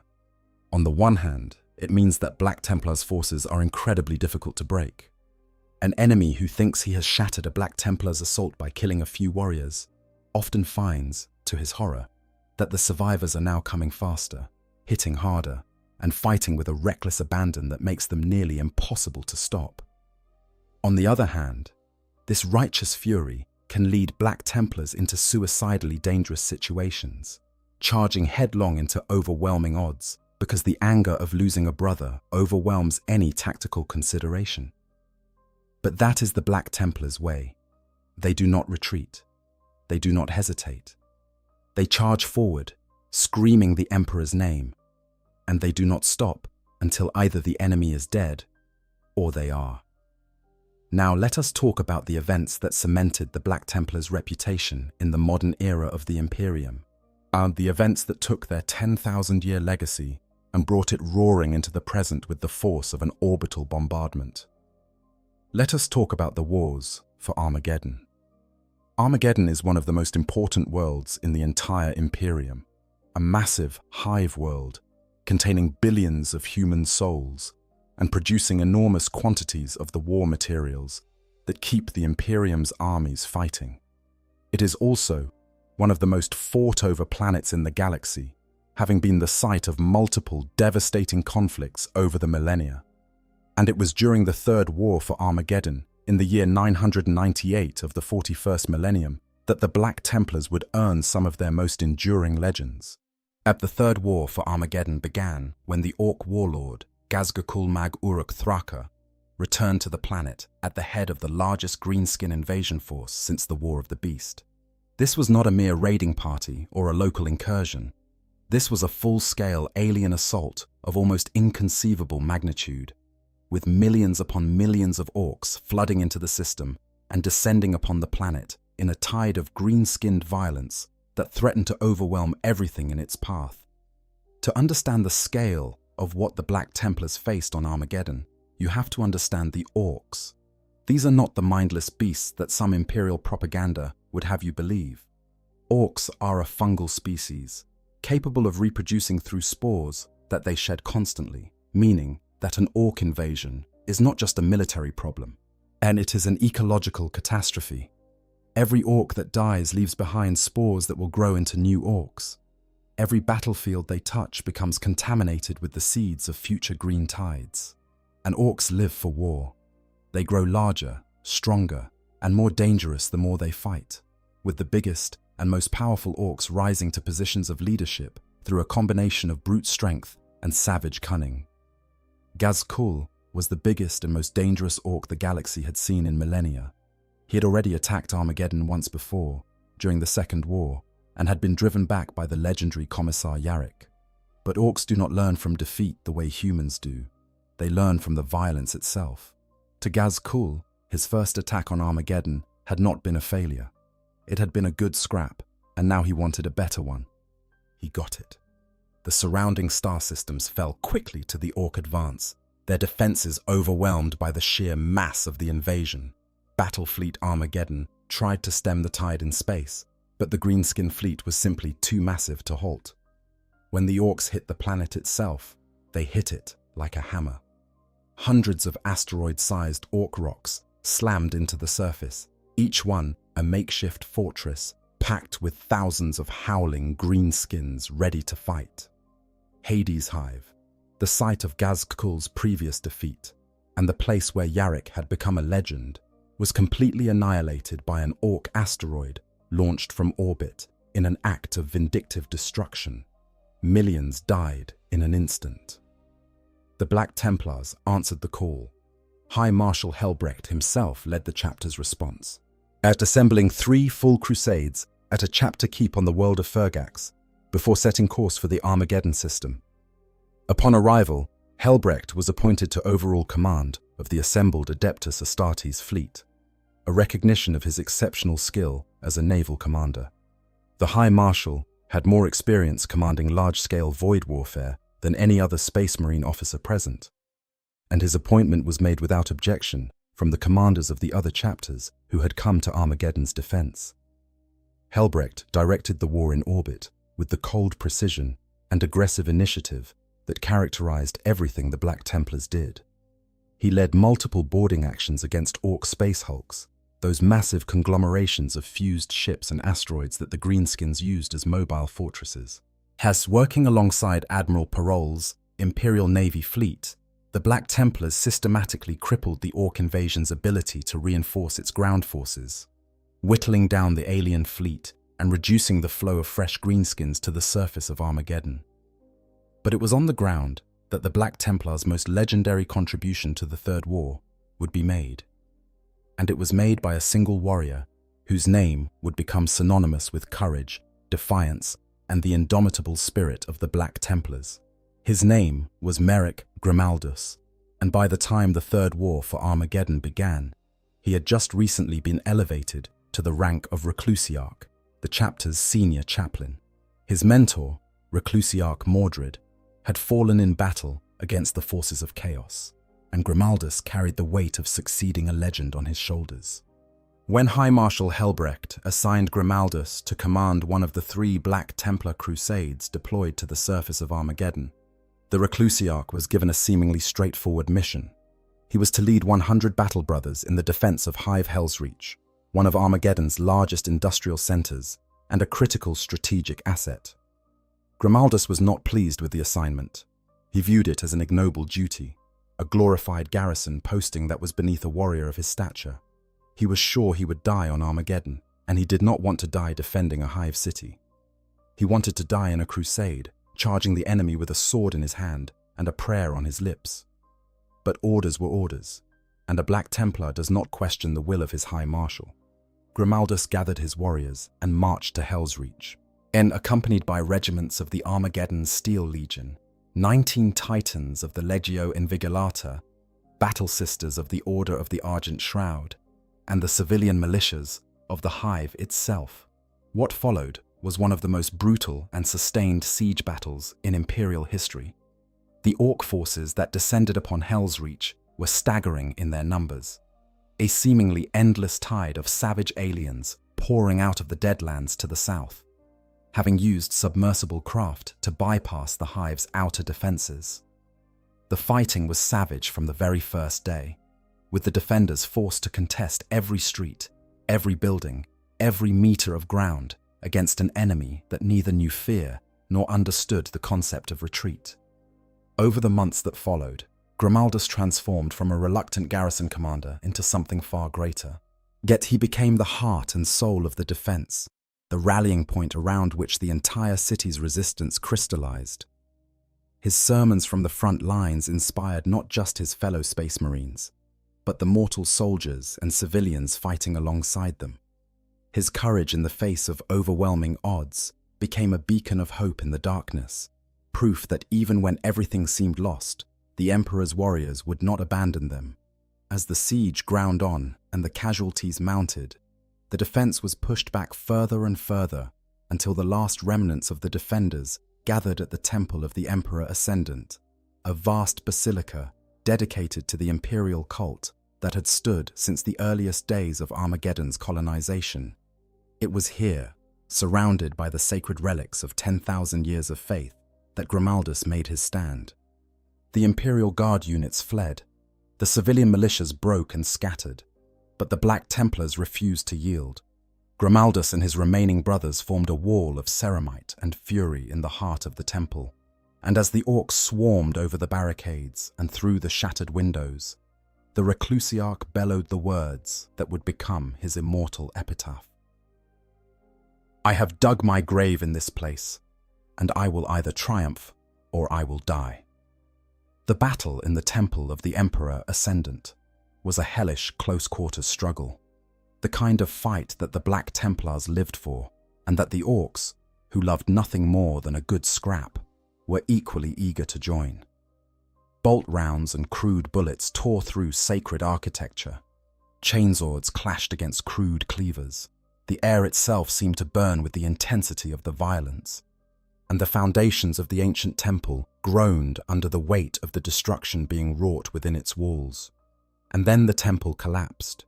The entire massive structure, weakened by months of bombardment and the savage fighting within its halls, came crashing down upon both defenders and attackers alike.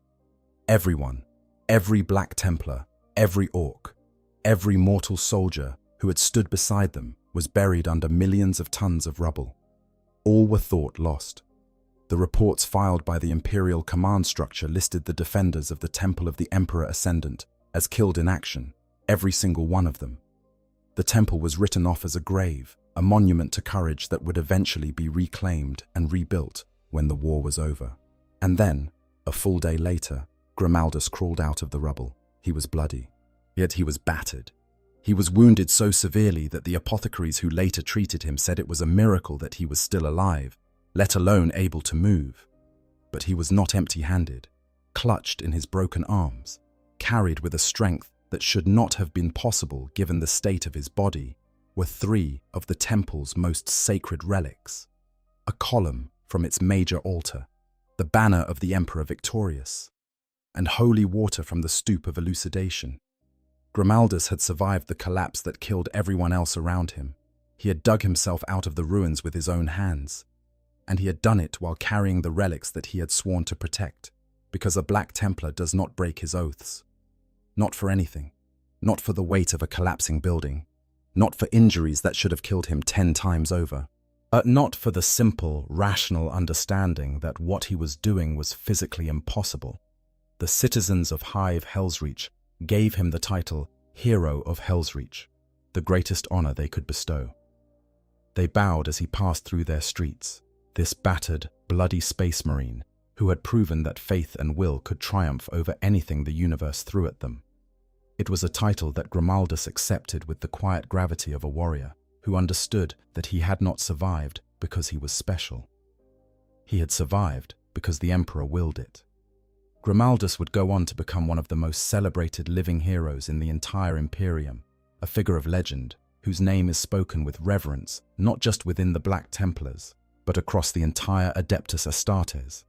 He crossed the Rubicon Primaris in later years, accepting the genetic enhancements that transformed him into a Primaris Space Marine, and he continues to serve as the chapter's reclusiarch, leading his brothers into battle with the same fierce devotion that carried him through the ruins of Hellsreach. What makes Grimaldus' story so powerful, and what elevates it beyond just another tale of Space Marine heroics, is the journey that led him there. When he first arrived at Hellsreach, Grimaldus was a warrior grappling with doubt. Not doubt about his faith or his purpose, but doubt about his worthiness. Mordred, his predecessor, had been a titan of a chaplain, a warrior whose legacy cast a long shadow, and Grimaldus struggled with the fear that he would never live up to that standard. He was angry about his assignment to what he saw as a glorified guard posting. He was frustrated by the mortal soldiers he was forced to work alongside, seeing them as weak and unworthy of his attention. But Hellsreach changed him. The crucible of the siege stripped away his arrogance and forced him to see the mortals around him not as liabilities, but as warriors in their own right. The Steel Legion troopers who fought and died beside his brothers. The Titan crews who walked their god machines into battle, knowing they would not come back. The Hive militias who picked up weapons they barely knew how to use and stood against an enemy that outnumbered them 1,000 to 1. These people taught Grimaldus something that all his training and indoctrination had not. They taught him that courage was not the absence of fear. It was the choice to fight despite it. And that choice, that simple, The human decision to stand when running would be easier was something that even a genetically enhanced superhuman could learn from a frightened factory worker holding a laser gun she had never fired before. Grimaldus's predecessor Mordred had once said, "We are judged in life for the evil we destroy." Grimaldus honored those words throughout the siege, but by the end of it, he had come to understand something deeper. The evil they destroyed mattered, yes, but so did the good they protected. So did the ordinary, fragile, desperately mortal lives that depended on warriors like him to hold the line. In the aftermath of Hell's Reach, when the citizens bowed before him and called him their hero, Grimaldus did not bask in the adulation. He stood among them with the quiet gravity of a man who understood that heroism was not about individual glory, and it was about service. It was about the willingness to dig your grave in a place that needed defending and refuse to leave it until the job was done. 3 Cenobite servitors now accompany Grimaldus wherever he goes, each one carrying one of the 3 relics he rescued from the temple's destruction. They are a living reminder of the miracle of Hell's Reach, and their presence alongside the Reclusiarch sends a clear message to every Black Templar who sees them. This is what devotion looks like. This is what happens when faith meets fury. While Grimaldus was forging his legend on the ground, High Marshal Helbrecht was writing his own chapter in the annals of Black Templar history from the bridge of the Eternal Crusader. But Helbrecht's story does not begin or end with Armageddon. It is a story that spans decades of relentless warfare, a personal tragedy, and the kind of stubborn determination that only a Black Templar could sustain. Helbrecht was born in the underhives of a world called Piety, a grim place where life was cheap and death came easily. What he did not know, and would not learn until much later, was that a group of Adeptus Custodes, the Emperor's own personal bodyguards, had been watching over him since birth. Guided by the prophecies of doomscryers, these golden warriors protected the young Helbrecht from the dangers of the underhive, ensuring that the future High Marshal would survive long enough to be recruited by the Black Templars. From the moment he entered the chapter, Helbrecht distinguished himself through sheer ferocity and an absolute refusal to back down from any fight, no matter the odds. He rose through the ranks with remarkable speed, earning a position in the Sword Brethren after personally slaying a vampire that had risen to power on Cephian IV. He became a marshal after the previous crusade leader, Marshal Diden, was killed in action, and when High Marshal Cordell was slain by a frenzied Cornite berserker in 990 of the 41st Millennium, the marshals of the Black Templars unanimously elected Helbrecht to succeed him. Helbrecht's first act as High Marshal was to launch a crusade against the Sithor fiends of the Ghoul Stars, a dangerous alien race that inhabited one of the most hostile regions of space in the galaxy. No Imperial expedition had ever returned from the Ghoul Stars, but Helbrecht drove the Black Templars into that darkness anyway, because that was what Black Templars did. Within 8 years, the outlying systems had been purged and the crusade was pushing toward the aliens' homeworlds when a desperate call for help arrived from Armageddon. The Ghoul Stars crusade was abandoned, but it left its mark on Helbrecht. He had gone in confident, even eager, and the experience of his first crusade as High Marshal had been a humbling one. The Sithor fiends had not been the pushover he expected, and the fact that he had to abandon the campaign before completing it gnawed at his pride. But Armageddon would give him something far more personal to gnaw on. During the Third War, Helbrecht encountered the Necron Pharaon Imhotep, the Stormlord, on the ice world of Schrödinger VII. The two leaders clashed on an ice bridge, trading devastating blows in a duel that left Helbrecht on his knees. But rather than killing the fallen High Marshal, Imhotep chose a different kind of victory. He severed Helbrecht's right hand, leaving the Black Templar alive but humiliated, a permanent reminder of his defeat. Any other commander might have been broken by such a humiliation. Helbrecht channeled it into 5 years of penitence and crusading, driving his forces through campaign after campaign in atonement for his failure. When the Crusade of Penitence was complete, he made a pilgrimage to the Phalanx, the mobile fortress monastery of the Imperial Fists, to pray at the Hand of Dawn, a relic of the Primarch himself. There, in the quiet of that sacred place, Helbrecht experienced what he described as a revelation. He came to understand that the loss of his hand was not a punishment but a sign, as just as Rogel Dawn had sacrificed his own hand as an act of atonement centuries before, Helbrecht's wound was a mark of his Primarch's legacy, a physical reminder that suffering and sacrifice were the Black Templars' birthright. He returned from the phalanx renewed, the fires of faith burning inside him brighter than ever. Helbrecht has since crossed the Rubicon Primaris, accepting the genetic enhancements that have made him even more formidable in combat. His bionic right hand is a constant reminder of his encounter with the Stormlord, and he keeps the skull of the navigator who first led him to Armageddon mounted on his backpack, hoping it will eventually guide him to Gazkul Thraka so he can avenge those who fell in the Third War. His vendetta against the Great Orc Warlord has been one of the defining features of his tenure as High Marshal. After Armageddon, Helbrecht swore a mighty oath to hunt down and slay Gazkul before the beast could threaten the Imperium again. Commissar Yarrick, the legendary hero of Armageddon himself, petitioned to join the hunt, and Helbrecht, recognizing the old warrior's courage and dedication, granted his request. The two of them pursued Gazkul across the galaxy, cornering his fleet at the Battle of Haunted Gulf and killing his subordinate leaders, but the warlord himself escaped into the warp. For many years, this vendetta consumed Helbrecht's attention. He was obsessed with finishing what had begun on Armageddon, and this obsession sometimes blinded him to other duties and responsibilities. It was only later, and after a vision quest that led him to the world of Heveran and a lost shard of Rogel Dawn's armor, that Helbrecht came to understand that he was not just a hunter pursuing a single prey.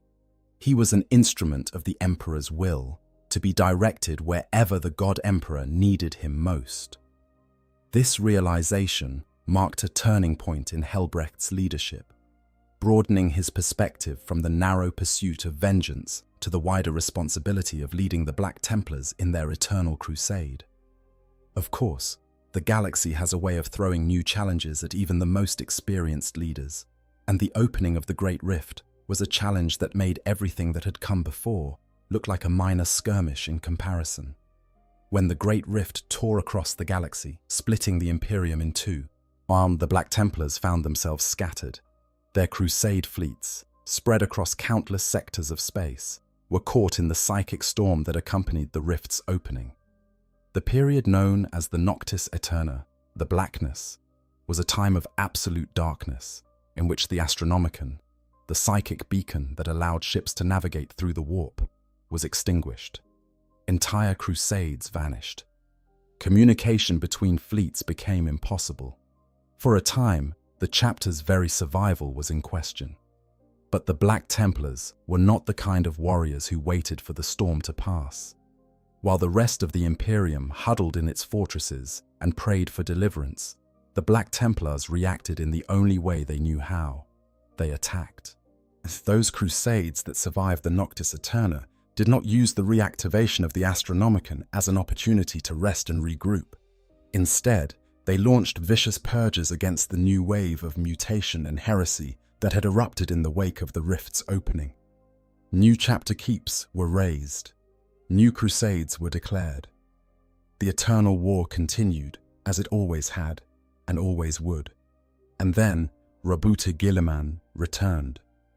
The resurrection of the Ultramarines Primarch was perhaps the single most significant event in the Imperium since the Horus Heresy itself.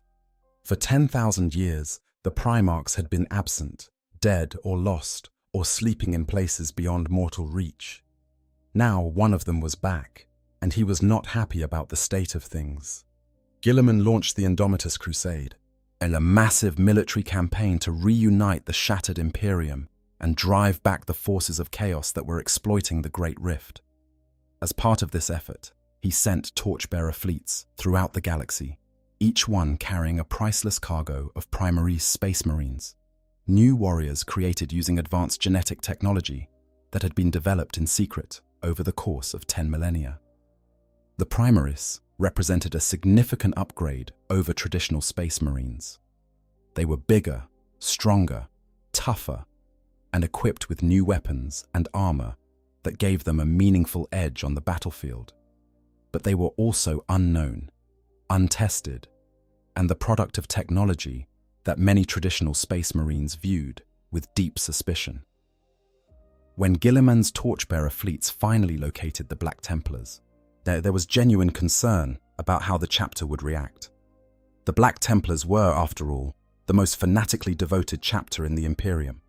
They had spent 10,000 years doing things their own way, and the idea of a Primarch, even a returned one, showing up and telling them to accept a bunch of new warriors they had not recruited and had not trained was exactly the kind of thing that might push the Templars' legendary stubbornness past the breaking point. Guilliman was worried enough that he chose to deliver the Primaris personally, meeting High Marshal Helbrecht aboard the Eternal Crusader in a face-to-face diplomatic encounter that could easily have gone very, very wrong. What happened instead surprised everyone. Helbrecht accepted the Primaris, not grudgingly, and not with the kind of forced compliance that a lesser leader might have shown. He accepted them because he saw something in their creation that resonated with his own fanatical faith. Helbrecht attributed a spark of the divine to the technology that had produced the Primaris, seeing in their enhanced abilities the hand of the Emperor working through the science of the Mechanicum. If the God Emperor had willed the creation of these new warriors, who was Helbrecht to refuse them? Guilliman, for his part, was surprised by the High Marshal's willingness. He had expected resistance, perhaps even violence. Instead, he found a leader who was practical enough to see the value of reinforcement and faithful enough to frame that practicality in the language of divine providence. But Guilliman also used the meeting to challenge Helbrecht on a more personal level. He reminded the High Marshal that as the leader of the Black Templars, he had a responsibility to the entire Imperium, not just to his personal vendetta against Gazkul. It was a conversation that clearly affected Helbrecht, and it contributed to the broader shift in the High Marshal's perspective that would see him evolve from a single-minded avenger into a more measured, if no less ferocious, leader. Helbrecht promoted several of his own sword brethren to the rank of Marshal, giving them command of new crusades composed primarily of former Grey Shields, the Primaris warriors, who had been fighting as part of Guilliman's Indomitus Crusade before being assigned to their permanent chapters. These new crusades were oath-sworn to protect the shrine worlds of the Ecclesiarchy, a mission that perfectly aligned with the Black Templars' religious zeal and gave the Primaris an opportunity to prove themselves in the kind of righteous warfare that the chapter valued above all else. Helbrecht's acceptance of the Primaris set the tone for the wider chapter. His approval carried enormous weight, and most of the scattered crusade fleets followed their High Marshal's lead in integrating the new warriors into their ranks. The integration was not always smooth, even among those crusades that accepted it willingly. The Primaris Marines were different. They were larger, even by Space Marine standards, standing taller and broader than their firstborn brothers. Their armor was different, sleeker and more modern in design. But their weapons were different, incorporating technologies that had not existed when the current generation of Black Templars had been trained. And most importantly, their experience was different. Many of the Primaris assigned to the Black Templars had spent their formative years as Grey Shields, warriors of Guilliman's Indomitus Crusade, who had fought in mixed formations alongside warriors from dozens of different chapters. They knew how to work within the broader military structure that Guilliman had established, but they did not necessarily understand the unique culture, traditions, and fierce independence that defined the Black Templars. For a chapter whose identity was built on the mentorship bond between initiates and neophytes, as on the idea that every warrior was personally shaped by his brothers and tested in the crucible of the chapter's own crusades, the introduction of mass-produced warriors from an external source was a cultural disruption of the First Order. The Primaris had not earned their place through the traditional trials. They had not travelled as expectant 10 to reach a chapter keep. They had not fought alongside an initiate mentor who taught them what it meant to be a son of Sigismund.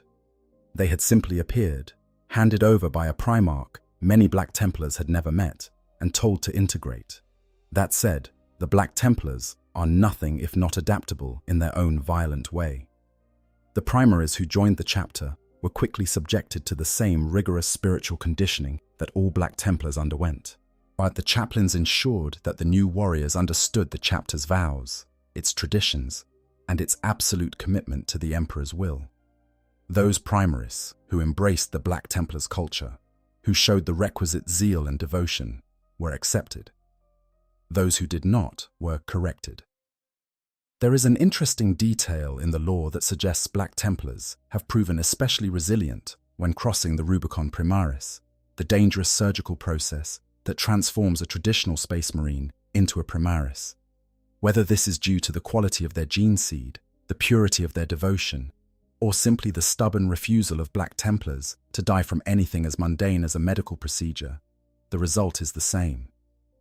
Key leaders of the chapter, including Helbrecht, Grimaldus, and several Emperor's champions, have successfully crossed the Rubicon and emerged stronger than ever. The modern era has seen the Black Templars' crusade continue with renewed vigor. Following the opening of the Great Rift, the chapter sent 4 crusade fleets, specifically tasked with protecting the Ecclesiarchy's shrine worlds, holy sites that were particularly vulnerable to the chaos forces pouring through the rift. The Aurilla, Ophelia VII, Daxus, and Orteg III Crusades each faced overwhelming odds against renegades, cultists, and demons, and each proved equal to the task despite horrific casualties. During the Season of Blood, Helbrecht himself returned to Armageddon to face a new and even more terrifying threat. The demon Primarch Angron, the monstrous lord of the World Eaters, as had manifested on the planet through a warp gate that had been opened during the First War for Armageddon millennia earlier. The Black Templars fought alongside Space Wolves, Grey Knights, Mechanicum forces, and the Imperial Guard in desperate battles to push the demon back through the gate and seal it before all of Armageddon was consumed by Hornate corruption. During this campaign, Helbrecht frequently clashed with Space Wolves' Great Wolf Logan Grimnar, a reminder that the Black Templars' zealotry does not always sit well with even their closest allies. The Templars' instinct to purge anything touched by chaos, including the mortal populations who had been exposed to the demonic incursion, created friction with the Space Wolves, who viewed the civilians as people to be protected rather than potential sources of corruption to be eliminated. These tensions are a recurring theme in the Black Templars' interactions with other Imperial forces. Their absolute approach to purity and their willingness to employ extreme measures against perceived threats to the Emperor's realm have brought them into conflict with other loyalist chapters, inquisitors, and even the Ecclesiarchy itself on multiple occasions throughout their history. But not all of the chapter accepted the Primaris. The story of the Angevin Crusade serves as a stark reminder that the Black Templar's zealotry, while usually directed at the enemies of the Imperium, can sometimes turn inward with devastating consequences. Under Marshal Angevin, this particular crusade had initially sworn fealty to Guilliman and supported Helbrecht's policy of accepting Primaris Marines. But when the crusade actually rendezvoused with a torchbearer fleet and came face to face with the Primaris themselves, something snapped. A faction within the crusade, led by Castellan Beorthnoth and an especially fanatical chaplain named Mortian, declared the Primaris impure and heretical. In their eyes, these new warriors were not the Emperor's gift, but Call's abomination, creatures born from technology rather than faith, and anyone who accepted them was tainted by association. A vote was held, and when the vote went in the zealots' favor, the killing began. The Angevin Crusade massacred the entire Torchbearer fleet, every Primaris Marine, the custodian escort, any Black Templar who had voted against the mutiny, Marshal Angevin himself, all dead, killed by their own brothers in a frenzy of self-righteous violence that demonstrated more clearly than any external threat ever could the danger that lurked within the Black Templars' own nature. Beorthnoth and Mortian concocted a cover story, claiming the Torchbearer fleet had never reached them and that they had been attacked by hostile forces. They re-entered the Imperium's fold and even fought with distinction in the Toledus War against the Wordbearers. hiding their crime behind a mask of zealous service. But Guilliman was not fooled. He dispatched investigators, including an Imperial Fist's Primaris captain named Rasserge Lucerne and a remembrancer named Fabian Guelfrain, to discover the truth. What they found was a horror story of blind fanaticism taken to its logical and terrible extreme. The investigation ended in violence, as these things often do among the Black Templars, with Lucerne defeating Beorthnoth in combat and the truth of the massacre being revealed. In the end, the surviving investigator chose to bury the truth rather than reveal it. All the guilty parties were dead. The crusade had been reduced to a handful of survivors. Exposing the crime would serve no purpose except to further divide an Imperium that could not afford division. But the incident remains a chilling example of what happens when faith becomes absolutism, when zeal becomes madness, and when the most devoted servants of the Emperor become so consumed by their own conviction that they can no longer tell the difference between righteousness and murder. The Angevin Crusade incident underscores a fundamental tension that lies at the heart of the Black Templars' identity. Their greatest strength, their absolute, uncompromising devotion to the Emperor and his cause, is also their greatest weakness. Pointed in the right direction at the enemies of humanity, that devotion produces warriors of astonishing courage and effectiveness. But pointed inward, or at the wrong target, that same devotion becomes a weapon of terrifying destructiveness, capable of consuming even the chapter's own brothers. It is a tension that Guilliman recognized, and one that the broader Imperium will have to watch carefully in the years and centuries to come. The Black Templars are an asset that the Imperium cannot afford to lose, but they are also a force that, left unchecked, could do as much damage to the Emperor's realm as any external enemy. For now, however, the Black Templars crusade on. They fight, they pray, they kill, and they do it all with the same fervent devotion that Sigismund displayed when he stood before the gates of the Imperial Palace 10,000 years ago and swore that his warriors would never rest. Let us take a moment now to reflect on what makes the Black Templars so compelling, so enduring, and so unique within the vast universe of Warhammer 40,000. Because when you strip away the specific battles and the named characters and the detailed organizational charts, what you are left with is something that resonates on a level that goes beyond tabletop gaming or science fiction lore. The Black Templars are, at their core, a meditation on the nature of faith. Not the comfortable questioning faith of philosophers and theologians, but the burning, absolute, all-consuming faith of the true believer. The kind of faith that moves mountains, but also burns heretics. The kind of faith that inspires greatness, but also demands conformity.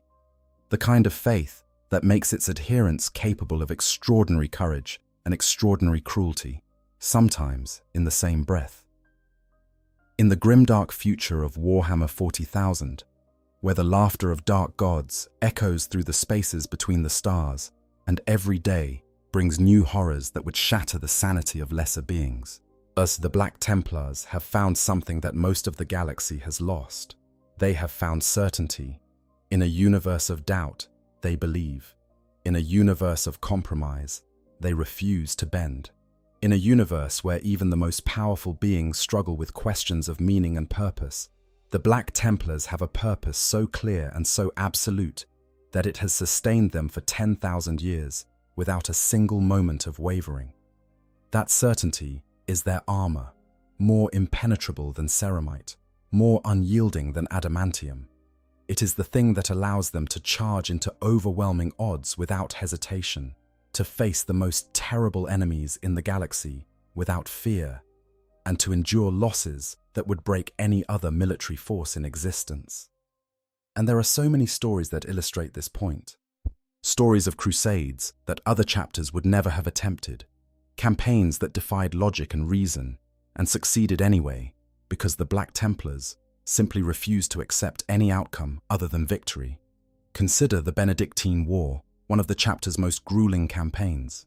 The entire chapter fought alongside 5 orders of the Adepta Sororitas and a vast force of the faithful in a holy war to purge Aeldari-controlled worlds from an entire subsector. The Aeldari, those ancient and enigmatic aliens whose civilizations were old when humanity was still learning to chip stone into tools, were entrenched in positions of immense strength.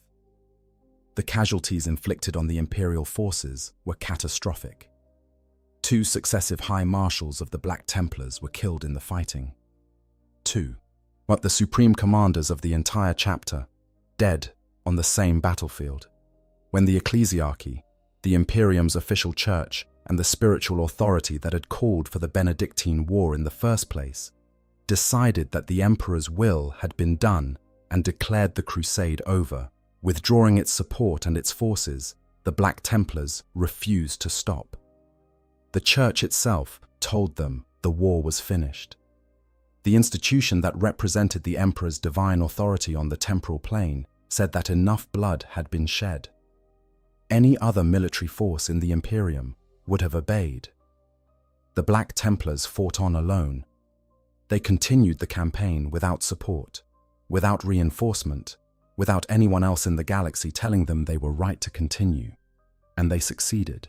Yet they cleansed every Aeldari-held world in the subsector, finishing what 2 dead High Marshals and countless fallen brothers had started. That is not mere stubbornness. That is faith so absolute that it transcends the authority of the very institution that claims to speak for the God Emperor. The Black Templars do not answer to the Ecclesiarchy. They do not answer to the Inquisition. They do not answer to any authority in the galaxy other than the Emperor himself. And since the Emperor is not exactly in a position to issue clarifications on his wishes, the Black Templars interpret his will through their own unshakable conviction and act accordingly. This autonomy has led to some remarkable and sometimes disturbing episodes throughout their history. The Delran Crusade of the 37th Millennium, year during which the Black Templars swept through entire systems of the Segmentum Solar, purging rogue psychers with a fervor that left worlds depopulated and ash-choked. The Jerulus Crusade, where they fought a decades-long campaign against Orc empires on the eastern fringe, systematically reducing one green-skinned stronghold after another with methodical, grinding violence. The Vinculus Crusade against Chaos, death cults in the Pelaragon cluster, where a young neophyte named Helbrecht first tasted the fury of battle and began his long climb to the pinnacle of the chapter's command structure. Each of these crusades added new battle honors to the chapter's banners, new names to its rolls of the honored dead, and new worlds to its network of chapter keeps. And each one was fought with the same essential character that Sigismund had embedded in the chapter from its very first day. No rest, no hesitation, no compromise, just the relentless, grinding pursuit of the Emperor's enemies until they were dust under Black Templar boots. And through it all, the Eternal Crusader sailed on, carrying the heart of the chapter through the darkness between the stars. That ancient ship has been witness to more battles, more campaigns, more acts of heroism and sacrifice than any other vessel in the Imperium. Its corridors echo with 10,000 years of prayers and battle cries. Its chapels are hung with banners taken from defeated enemies. Its reliquaries contain artifacts so sacred that merely being in their presence is said to cause even hardened space marines to weep with the intensity of their devotion. The Eternal Crusader is not just the Black Templars' flagship, it is their cathedral, it is their monastery, it is the closest thing they have to holy ground, and every Black Templar who sets foot on its deck knows that he walks in the footsteps of Sigismund himself. But it is also their chain, because certainty, by its nature, does not allow for growth. It does not permit questioning. It does not tolerate the kind of nuanced thinking that might, in some situations, be the difference between wisdom and catastrophe. The Black Templars' faith makes them magnificent warriors, but it also makes them dangerous in ways that go beyond their prowess in combat. They are dangerous because they are right, and they know they are right, and nothing in the universe will ever convince them otherwise. Whether this makes them heroes or villains depends entirely on your perspective. If you are a loyal citizen of the Imperium, watching from behind the walls of a hive city as a Black Templar's crusade descends from the sky to drive back the Xenos horde that threatens your world, they are the Emperor's own angels of salvation, sent to deliver you from evil with bolt and blade. If you are a psyker, born with abilities you did not choose and cannot control, watching those same warriors approach with righteous murder in their eyes, they are something else entirely. That duality is what makes the Black Templars such a compelling part of the Warhammer 40,000 universe. They are not simple, they are not one-dimensional, they are complex, contradictory, and deeply human in their flaws, despite being superhuman in their abilities. They represent both the best and the worst of what faith can produce, and they do it with a style and intensity that has made them one of the most popular factions in the entire setting. Their aesthetic alone is enough to capture the imagination. The black armor and white crosses, inspired by the historical Knights Templar and the Teutonic Order, give them a visual identity that is instantly recognizable and endlessly iconic. The tabards, the seals, the devotional scrolls chained to their armor, every visual element reinforces the impression of medieval crusaders transplanted into the far future, carrying the traditions of an ancient warrior monk order into an age of plasma rifles and warp drives. It is worth pausing here to consider the real-world inspiration that makes the Black Templars resonate so deeply. The historical Knights Templar were one of the most powerful military orders of the medieval Catholic Church, warrior monks who took vows of poverty, chastity, and obedience, while simultaneously becoming some of the most feared fighters in the Crusader states. They lived by a strict code that blended monastic discipline with martial ferocity, and their reputation on the battlefield was such that even their enemies respected their courage. The Teutonic Order, another historical military order that serves as inspiration for the Black Templars, pushed this concept even further. These Germanic warrior monks launched their own crusades into the pagan territories of northeastern Europe, conquering and converting with the same relentless zeal that the Black Templars bring to their eternal crusade across the stars. Whilst the parallels are deliberate and deeply embedded in everything about the chapter, from their organizational structure to their visual iconography to their fundamental philosophy of warfare as worship. But where the historical military orders eventually faded into history, their crusades ending in failure or transformation, the Black Templars have been given something that their real-world counterparts never had. They have been given a cause that can never be completed, enemies that will never be fully defeated, and a galaxy so vast and so filled with threats that their crusade will never, can never, run out of purpose. In the grimdark future, the Black Templars have achieved a kind of terrible immortality, not as individuals, but as an institution. The crusade goes on. The oaths are renewed. The enemy is always there, are waiting to be destroyed. And the warriors themselves, the individual Black Templars who live and fight and die within this endless war, they find in their crusade something that is rarer than adamantium and more precious than any relic in the Imperium's vaults. They find meaning in a universe where meaning is constantly under assault from the entropic forces of chaos, from the cold indifference of alien species that view humanity as nothing more than raw material or prey. The Black Templars have a purpose so clear and so compelling that it sustains them through horrors that would drive lesser beings to madness. They know who they are. They know what they fight for. They know that every swing of their sword, every round from their bolter, every prayer whispered in the dark hours before battle matters. Not in some abstract philosophical sense, but in the concrete, tangible reality of a universe where faith literally has the power to shape reality, where the collective belief of millions can hold back the darkness, and where one warrior's devotion can tip the balance between victory and annihilation. That is the power of the Black Templars, and that is why, despite their extremism, despite their fanaticism, despite the genuine danger they pose to anything and anyone that falls afoul of their rigid interpretation of the Emperor's will, They remain one of the most beloved and iconic factions in the entire Warhammer 40,000 universe. And then there is the Eternal Crusader itself, that colossal vessel that serves as the chapter's heart and home. A fortress monastery that sails the stars, carrying the faith and fury of the Black Templars to every corner of the galaxy. It is not just a ship, it is a statement. It says, we have no home because the galaxy is our home. Every world is our battlefield. Every star is a beacon guiding us to our next crusade. Throughout their more than 10,000-year history, the Black Templars have been shaped by conflict. From Sigismund's founding oath to the modern era of the Indomitus Crusade, every generation has added new layers to the chapter's identity without ever changing its fundamental character.